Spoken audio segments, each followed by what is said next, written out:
So, what were those 7 churches? Here they are. Here's Patmos, right off. This is Greece. This is modern-day Turkey, modern-day Cyprus, modern-day Crete. Africa's down here. The Holy Land, Israel's right over there off the map.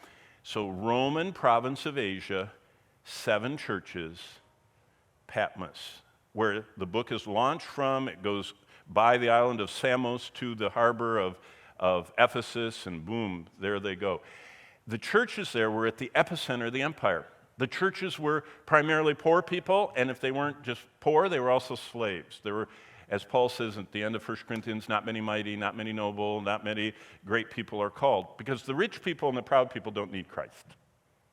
You got to humble yourself to say you need Christ. You understand that?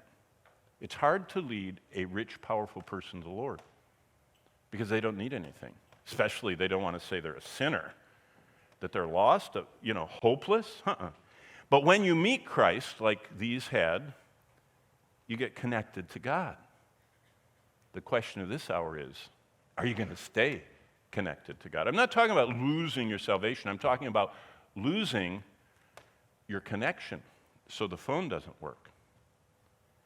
The Wi-Fi connection, the cell connection. See, this thing only works when it's connected to something. I mean, yeah, it's static, but I'm not getting any new stuff and I can't send stuff unless I'm connected. Are you connected to God, and will you stay connected to God? Now, I took a picture. Bonnie and I teach a lot of places. We're missionaries and we travel and teach like this in many, many countries and in America. And this is one of them I'm teaching on a whiteboard. As you can tell, I mean, if I had a marker and a whiteboard, I would be writing all over it because things are clearer when you can connect them and see. And so I was drawing for this class. I said, hey, I want you to understand Revelation. It starts in chapter 1, revealing, what's the first word? The unveiling of Christ, the revelation of Christ. So the book starts by saying, the most important thing is know all you can about Christ. And what we see is that Jesus is God the Son. He's the image of God. He has all the attributes of God. He's the creator, the redeemer, and judge. We've already covered that this week. That is kind of like the package. That's the entire surrounding for the rest of the book. But chapter 2 and 3, within this context of who we're understanding Jesus Christ, we start finding out about us. And we belong to him. And we are his church, and what we find is, chapter 2 and 3, is how Jesus wants us to live. That's all that's on his mind. He's just ever living, Hebrews chapter 7 says, to make intercession for us.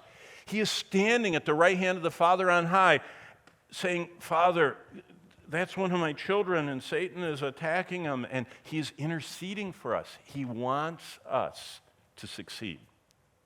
More than your parents want you to succeed, more than you want to succeed, more than anything else. Jesus wants you to succeed. Now, succeed at what? Well, because he's creator, he designed you right down to your DNA. It's so amazing to think everything about us Jesus designed. Especially the parts we can't change, like who our parents are, what family we're in, what our body looks like, who we are as a man or as a woman. All of those things he designed. And that's the second package. So first, we're in Christ, but even better, because that's wonderful, but what are we in Christ? We are he's engaged to us. We're going to get to chapter 19 when we're having the wedding banquet. We're going to be married. Now, boy, we're off the charts there. People think, what does that mean? Married to Christ? Well, I'm glad you're thinking about it. That's next week when we get to chapter 19. But we're his church, his bride. We're betrothed to him. We're living in an ever-darkening evil world, but he doesn't want us to get alarmed about it. So look, he gives us a map of the end of the world. And that's what from chapter 4 onward is. 4 and 5 we're in heaven, 6 through 20 we're back and forth between heaven and earth, and in 21 and 22 we're in heaven. So that's how I explained it to that class.